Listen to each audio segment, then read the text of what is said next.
ആക്ഷേപഹാസ്യ ഷോകളിലൂടെ പ്രേക്ഷകർക്ക് പരിചിതയായ നടിയാണ് അനു ജോസഫ്.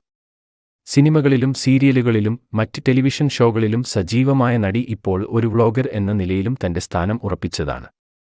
എന്നാൽ കഴിഞ്ഞ 6 മാസത്തോളമായി അനു യൂട്യൂബിൽ വീഡിയോ ഒന്നും തന്നെ പങ്കുവച്ചിരുന്നില്ല.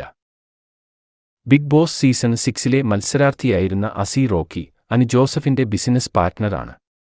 ഫിസിക്കൽ അസോൾട്ടിന്റെ പേരിൽ റോക്കി ഭായ് സോഷ്യൽ മീഡിയയിൽ നിറഞ്ഞു നിന്നപ്പോൾ അനുവിന്റെ പേരും സജീവമായിരുന്നു. എന്നാൽ കഴിഞ്ഞ 6 മാസം എന്തുകൊണ്ടാണ് വീഡിയോ ചെയ്യാത്തത് എന്ന് അനു പറഞ്ഞിട്ടില്ല. 6 മാസങ്ങൾക്ക് ശേഷം അനു പങ്കുവച്ച വീഡിയോയുടെ തംബ്നെയിൽ "ഞാൻ കേരളം വിട്ടു, ഇപ്പോൾ അമേരിക്കയിലാണ്" എന്നാണ്.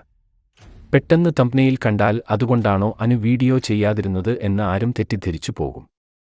എന്നാൽ തംബ്നെയിലെ ധ്വനി വേറെയാണ്. കേരളം വിട്ട് അനു അമേരിക്കയിൽ സെറ്റിൽഡ് ആയതിനെക്കുറിച്ചല്ല, അമേരിക്കയിലേക്ക് ഷോയ്ക്ക് പോയതിന്റെ വിശേഷമാണ് പങ്കുവെക്കുന്നത്. ധന്യ മേരി വർഗീസും ബിന് അടിമാലിയും രശ്മിയും അടക്കം പലരും ഒരുമിച്ച് ചെയ്യുന്ന ഒരു സ്റ്റേജ് ഷോയുടെ ഭാഗമായിട്ട് അമേരിക്കയിൽ എത്തിയതാണ് അനു ജോസഫ്. ഷോയ്ക്ക് മുൻപ് ഒരു ദിവസം എല്ലാവരും പുറത്തു ചുറ്റിയടിക്കാൻ ഇവിടെ വന്നതിന്റെ ഓർമ്മയ്ക്ക് പലരും പലതും വാങ്ങുമായിരിക്കും. പക്ഷേ ഇനിയെനിക്ക് ഈ യൂട്യൂബ് വീഡിയോ മതി. ഇവിടെ ചെലവഴിച്ച മനോഹരമായ ഓർമ്മകൾ ഇനിയെന്നും ഓർത്തിരിക്കാൻ എത്ര കാലം കഴിഞ്ഞാലും ഇതിവിടെ ഉണ്ടാവും എന്ന് അനു പറയുന്നു.